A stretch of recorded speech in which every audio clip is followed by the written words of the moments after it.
दर्शकों नमस्कार। कार्यक्रम कृषि दर्शन में आप सभी का बहुत बहुत स्वागत है।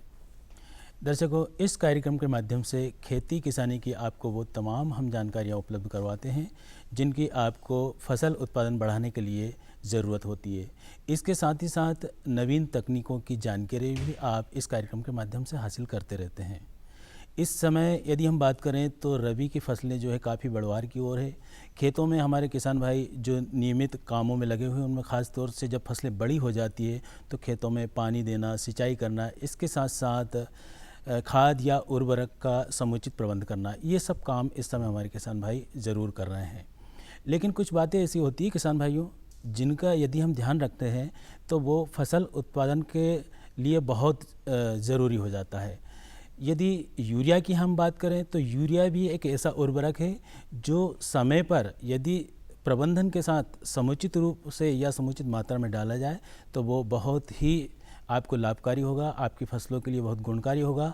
अन्यथा यदि उसका समुचित उपयोग आपने नहीं किया या समय पर यूरिया नहीं दिया तो फसलों के लिए काफ़ी कुछ नुकसान भी उठाना पड़ सकता है। आज के अंक में हम इस विषय पर भी जानकारी दिलवाएंगे। इसके साथ ही साथ मत्स्य पालन से संबंधित जानकारी भी आज आपको मिलेगी। लेकिन दर्शकों, इस समय यदि हम बात करें तो हमारा जो समय हो रहा है वो खबरें खेती की और मंडी के भाव जानने का। तो आइए चलते हैं खबरें खेती की ओर और जानते हैं मंडी के भाव।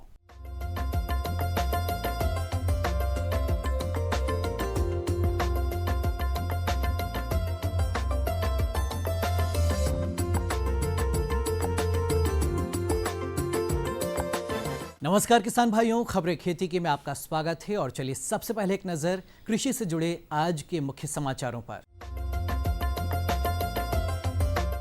किसानों की आय दोगुनी की जाएगी।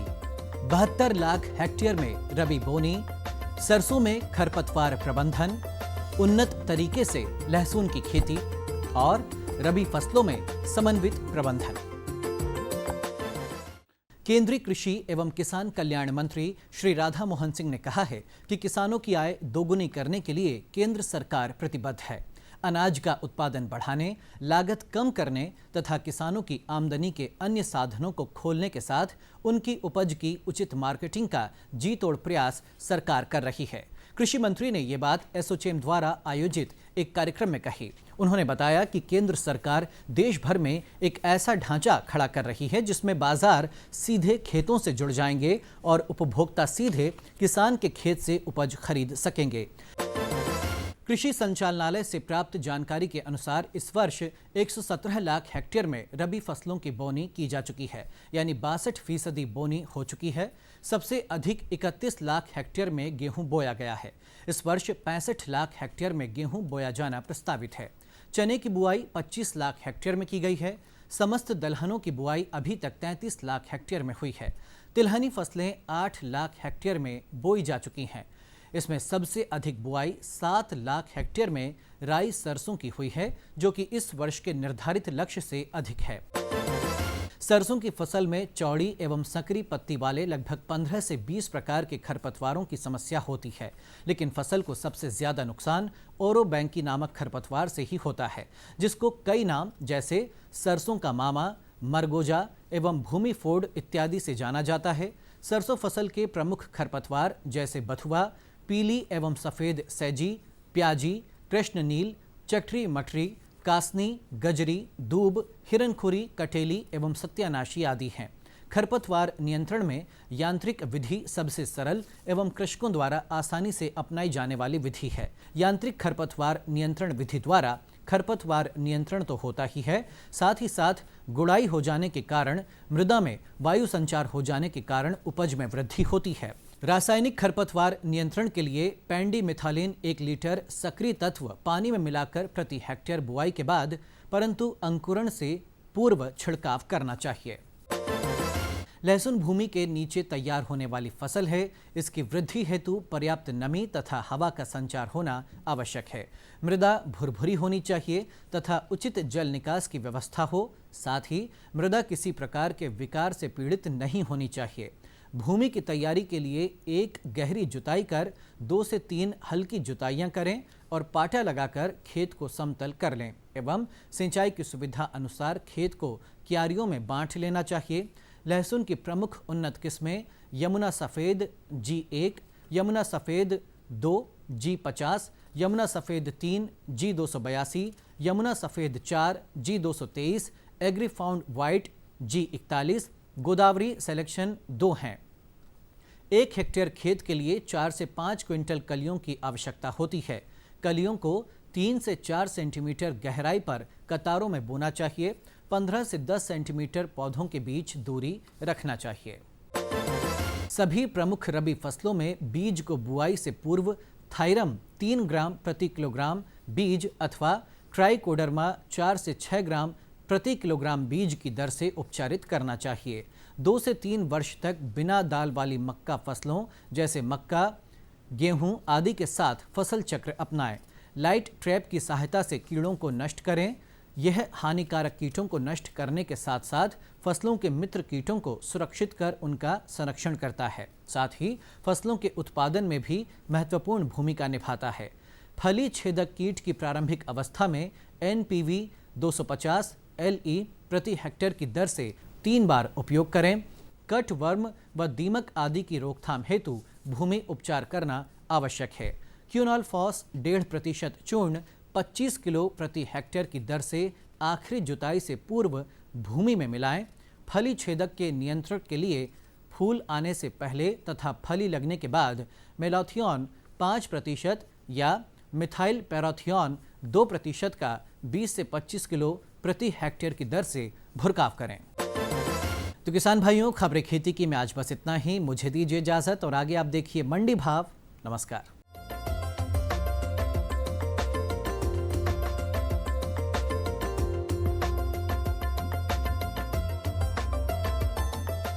सबसे पहले जानते हैं हरी मिर्च के प्रति क्विंटल भाव। बुरहानपुर में न्यूनतम 600 रुपए और अधिकतम 1000 रुपए, देवास में न्यूनतम 1000 रुपए और अधिकतम 1400 रुपए, हाटपिपलिया में न्यूनतम 800 रुपए और अधिकतम 1500 रुपए और इंदौर में न्यूनतम 500 रुपए और अधिकतम 1000 रुपए रहा।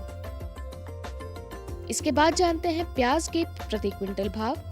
छिंदवाड़ा में न्यूनतम 300 रुपए और अधिकतम 600 रुपए, काला पीपल में न्यूनतम 350 रुपए और अधिकतम 650 रुपए, मंदसौर में न्यूनतम 100 रुपए और अधिकतम 771 रुपए और सागर में न्यूनतम 500 रुपए और अधिकतम 650 रुपए रहा।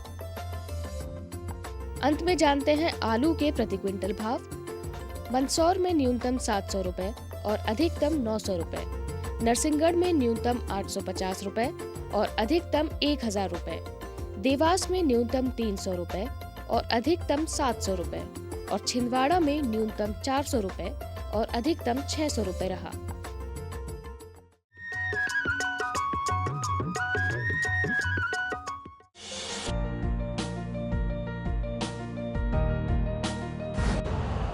यूरिया का स्वदेशी उत्पादन 70 लाख टन बढ़ाने के लिए 6 उर्वरक संयंत्रों का उद्धार किया जा रहा है। FCIL के गोरखपुर, सिंदरी, तलचर और रामागुंडम संयंत्र, HFCL की बरौनी इकाई और PVFCL की नामरू फोर्थ। सोने पर सुहागा ये है कि देश में अब बनेगा सिर्फ नीम लेपित यूरिया, क्योंकि इससे होगा किसानों का फायदा ही फायदा। अनाज का उत्पादन 10% तक बढ़ेगा। बढ़ेगी 10 से 15% नाइट्रोजन क्षमता।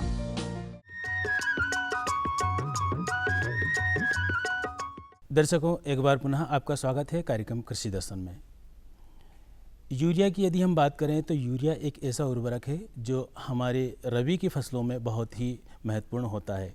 यदि उसका निर्धारित मात्रा के अनुसार आप प्रयोग करेंगे और निर्धारित समय पर प्रयोग करेंगे तो फसलों के लिए बहुत ही गुणकारी है।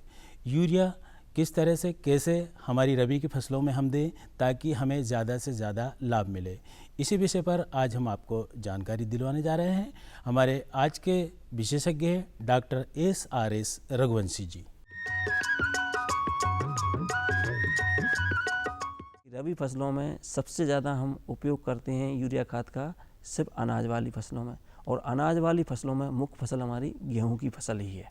तो किसान भाइयों, अपन देखते हैं कि यदि हम लोगों ने गेहूं की फसल उगाई है और हमने सिर्फ एक पानी वाला गेहूं लगाया है, जिस पर हमारे पास एक ही पानी की सिंचाई की व्यवस्था है, जैसे हमने बोलते हैं कि हम थोड़ा सूखे में गेहूं लगाएंगे, तो उसके लिए हम बोलते हैं कि आप बुआई के समय पूरा खाद दे दीजिए, और जब आपने पहला पानी इसमें देंगे 35 से 40 दिन के आसपास, उस टाइम आप इसमें 10 किलो बीघा यूरिया का उपयोग कर सकते हैं।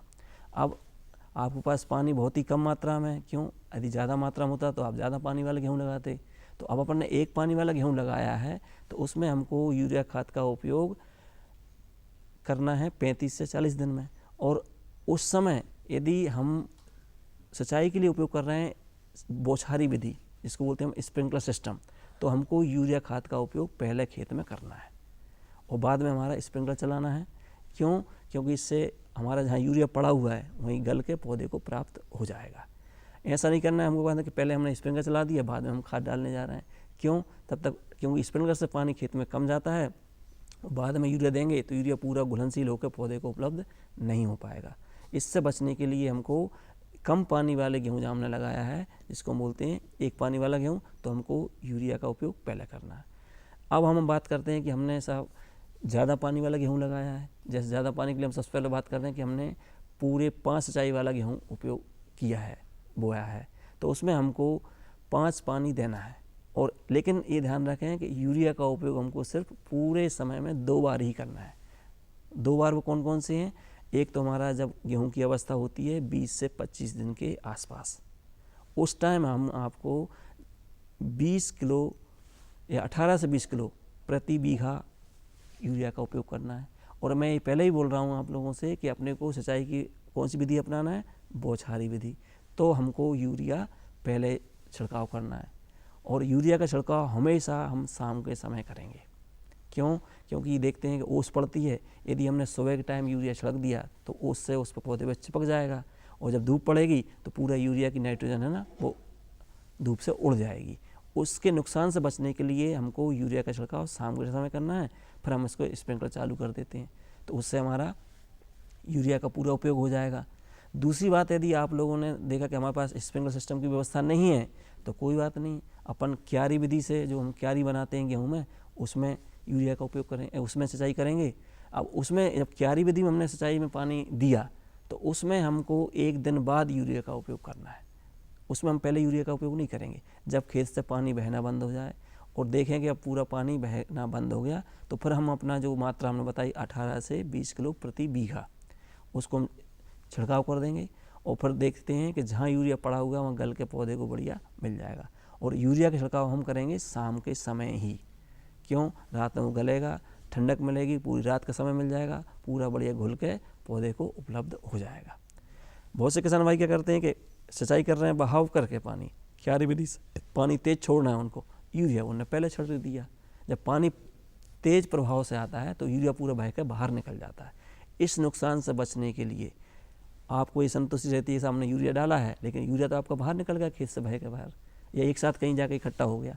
तो यूरिया का जो समुचित उपयोग हम कर रहे हैं वो करेंगे कि बहाव विधि में हम विधि में पानी देने के 1 दिन बाद यूरिया का उपयोग करेंगे, और बौछारी विधि में हम पहले यूरिया का उपयोग करेंगे। तो ये आप लोगों को बहुत अच्छी बात समझ में आई होगी। और दोनों समय में यूरिया का उपयोग हम शाम के समय करेंगे। क्यों? शाम के समय पूरा धूप रहती है और हल्की सी ठंडक भी आ जाती है, कहीं हम यूरिया देंगे पौधे से कहीं चिपकेगा नहीं, इससे हमारे पूरा पौधे को उपयोग हो जाएगा क्या का यूरिया खाद का। अब आपको एक बात और बता दें हम कि आप लोग बहुत ज़्यादा मात्रा में यूरिया देते हैं। जो मैंने मात्रा बताई वो आपको बहुत कम लग रही होगी कि साहब सर ने तो 18 से 20 किलो प्रति बीघा बताया ज़्यादा पानी वाले में। तो अब हमें ये बताना चाह रहा हूँ कि यदि हम ज़्यादा मात्रा में यूरिया देते हैं तो यूरिया पूरा घुल घुल के लीचिंग द्वारा नीचे पहुँच के हमारे जल की गुणवत्ता को ख़राब करने चालू कर देता है।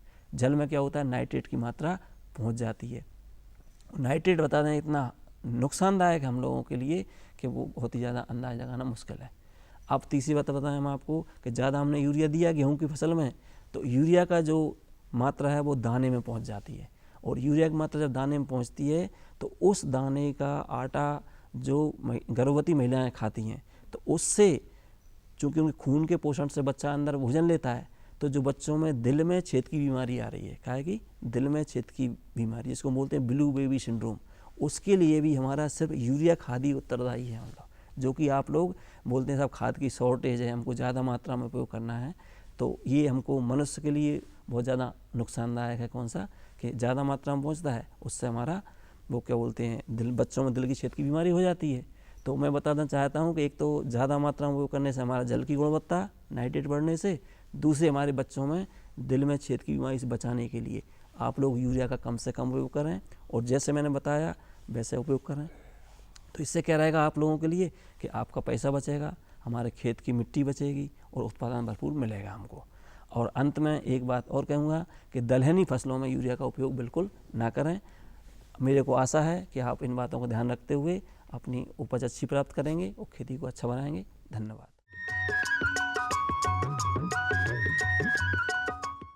किसानों के हित में बड़ा कदम, प्रधानमंत्री कृषि सिंचाई योजना। हर खेत को पानी, प्रति बूंद अधिक उपज। सिंचाई के सही तरीकों और जल संरक्षण की नई तकनीकों के साथ बढ़ेगा जमीन का जल स्तर। जिला स्तर पर होंगी सिंचाई योजनाएं, असिंचित क्षेत्रों तक पानी पहुंचाकर बढ़ेगा उत्पादन। भारत सरकार की विशाल योजना प्रधानमंत्री कृषि सिंचाई योजना। क्या है फसलों का ताजा हाल, कैसे हो इनकी सही देखभाल, बीज और खाद की कैसे हो सही पहचान। जानिए विशेषज्ञों के साथ, देखिए खेत खलिहान, सोमवार से शुक्रवार सुबह 7 बजे। डीडी किसान, बदलते भारत की शान।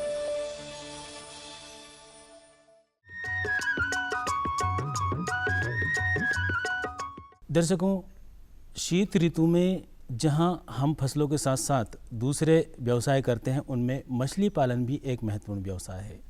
यदि इस समय मछली पालन में कुछ बातों का हमें ध्यान रखना है तो वो हमें विशेषज्ञ बता सकते हैं, क्योंकि मछली पालन एक ऐसा व्यवसाय है, इसमें यदि मछलियों के भोजन पानी से लेकर और उनके रखरखाव की तमाम जानकारी हम तकनीकी रूप से हासिल करते हैं तो हमें काफ़ी कुछ लाभ मिलता है। तो ऐसी ही कुछ जानकारी हमें देने जा रही है डॉक्टर लक्ष्मी। सबसे पहले जो एक्वेरियम है, जो कि एक कांच का बना पात्र होता है, उसमें हम जो भी मछलियाँ हैं, रंगीन मछलियाँ खास करके जैसे कि guppy, molly, platy, gold fish, angel fish, cat fishes, इन सबको हम पात्र, कांच के पात्र में रख के अपने एक छोटे से जगह में रख के भी हम इनका पालन पोषण कर सकते हैं, जिससे कि हम नगद आय तुरंत प्राप्त कर सकते हैं और एक व्यवसाय के रूप में भी इसको हम अपना सकते हैं। इसके लिए हम क्या करें, जैसा एक्वेरियम है उसको हम बना सकते हैं अपने घर पे ही। इसमें क्या होता है, 5 कांच के टुकड़ों की ज़रूरत होती है, जिसको सीलेंट या जो चिपकाने वाला पदार्थ होता है कांच को, उससे चिपका के बनाया जाता है। इसको हम किसी भी आकार का, किसी भी साइज़ का तैयार कर सकते हैं, जैसा कि त्रिकोणाकार, आयताकार, किस षटभुजाकार या किसी पक्षी के आकार का भी रूप हम दे सकते हैं, वो भी सांचों में डाल के। और आजकल जैसे मटके के रूप गोल आकार का भी काफ़ी प्रचलन है, जो कि मार्केट में आसानी से उपलब्ध हो जाता है। तो इस तरह से जो कांच के पात्र हैं, इनमें हम रंगीन मछलियों को रखते हैं। फिर इसके साथ साथ कौन कौन सी मछलियों को हमको अपने कांच के पात्र में, एक्वेरियम में रख सकते हैं, जैसे मोली, प्लेटी, गप्पी, गोल्ड फिश। गोल्ड फिश की भी कई वैरायटी हैं, कई प्रजातियां हैं जिसको कि हम अपने एक्वेरियम में सजा के रख सकते हैं। एंजल फिश हो गई। फिर इसका जैसा कि कुछ बहुत लोगों से सुना है कि जो एक्वेरियम में मछलियां मरने लगती हैं, उसका अगर हम सही तरीके से प्रबंधन करें तो इस दिक्कत से हम निजात पा सकते हैं। वो किस तरह जब जैसा टेम्परेचर कभी कभी कम हो जाता है, आप देखते हैं मछलियों के ऊपर छोटे छोटे से पानी के बुलबुले से इकट्ठे हो जाते हैं। तो इससे पता चल जाता है कि जो पानी का तापमान है वो कम हो गया है। तो उसके लिए हम एक्वेरियम में वाटर हीटर आते हैं पानी में जो पानी को गर्म रखते हैं एक निश्चित तापमान पे, वो हम अपने एक्वेरियम में लगा सकते हैं, जिससे कि उनका तापमान, पानी का तापमान बढ़ते ही इस जो बीमारी है जिससे कि मछलियों की मरने की वृद्धि हो जाती है, तो उसको हम कम से कम कर सकते हैं।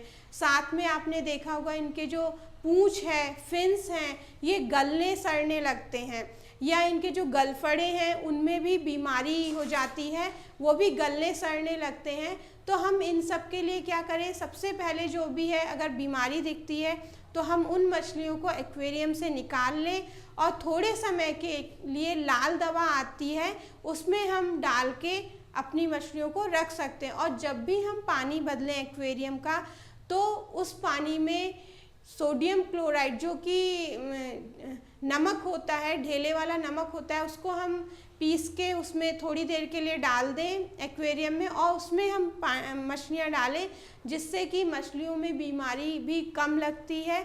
और थोड़े थोड़े हम उसमें ऑक्सीटेट्रासाइक्लिन, जैसे कि मछलियों की पूंछ सड़ने लगती है, गलफड़े सड़ने लगते हैं और मछलियों की मृत्यु में वृद्धि होने लगती है, तब हम ऑक्सीटेट्रासाइक्लिन भी डाल सकते हैं और समय समय पे अपनी मछलियों की देखभाल करते रहें। फिर उसके साथ साथ उसके खाने का प्रबंधन, आहार प्रबंधन किस तरह करें, क्योंकि मछलियों की मृत्यु में भी वृद्धि इसी कारण होती है कि हम जानते नहीं है मछलियों को कितना आहार देना है। उसके लिए जैसे कि आजकल मार्केट में कृत्रिम भोजन आते हैं, पैलेटेड फीड, मार्केट में पॉलीथीन में बने बनाए फीड आते हैं कृत्रिम भोजन, तो उसको हम अपनी मछलियों को डाल सकते हैं। और मछलियों की जो संख्या है उसके अनुसार ही डालें। एक मछली के लिए 4 दाने बहुत होते हैं, और हम अगर मछलियों के भोजन भी ज़्यादा बढ़ा देते हैं, जिससे कि हमारे एक्वेरियम में गंदगी होने लगती है और उससे भी हमारी मछलियाँ मरने लगती हैं। तो आहार का बहुत महत्वपूर्ण है, और इसमें प्रोटीन, कार्बोहाइड्रेट, वसा जिनकी मात्रा बहुत ज़्यादा आवश्यक है, तो इस तरह से करें। या फिर हमारे जो फीड है वो भी लाइव फीड आता है, डेफनिया, मोइना, क्लेडोसेरन, ब्लड वर्म आते हैं, जो कि हम अगर टैंक में मछलियाँ रख रखी हैं तो उनको भी खिला सकते हैं। तो इस तरह से हम अपनी जो मछलियाँ हैं, रंगीन मछलियाँ हैं, उनका आहार प्रबंधन बहुत अच्छे से कर सकते हैं। ये बदलाव क्या है? बदलाव से हुआ क्या है? भैया ये बड़े काम की चीज है। जब जब बदलाव आया है अपने संग खुशहाली लाया है। इंसान की सोच में अगर बदलाव आ जाए तो सब कुछ मुमकिन है, सब कुछ संभव है। अब ये बदलाव फिर आ रहा है, और इस बार ये देश के हर हिस्से की सूरत को बदल के रहेगा। हर सूरत की मुस्कान में वो आपको दिखाई देगा, क्योंकि जब जब बदलाव आया है वो अपने साथ खुशहाली लाया है। तो चलिए एक नई शुरुआत करते हैं, कुछ बदलाव करते हैं। दूरदर्शन किसान, एक नया चैनल जहां बातें होंगी बदलाव की और आपके कल की बेहतर शुरुआत की। छेड़ो बातें बदलाव की। कैसे पाएं अच्छी पैदावार? खाली पड़े हैं खेत, उस समय हम नमूने, मिट्टी के नमूने लेते हैं। कैसे रखें पशुओं का ख्याल? पशु बीमा बहुत जरूरी चीज है। कौन सी तकनीक रहेगी बेहतर? एक कॉल पर मिलेगी पूरी जानकारी। ये साहिवाल गाय कितना दूध दे देती है? देखिए हेलो किसान, सोमवार से शुक्रवार शाम 6 बजे। डीडी किसान, बदलते भारत की शान। मुद्दा किसान का। भारत में मौसम और मॉनसून मिलकर किसानों की तकदीर लिखते हैं। विषय संवाद का। कैपेसिटी नहीं है उसकी इतनी। मंथन विचारों का। किसी को खाता खोलने से मना नहीं किया जाता। देखिए वाद संवाद सोमवार से बुधवार शाम 7:30 पर। डीडी किसान, बदलते भारत की शान।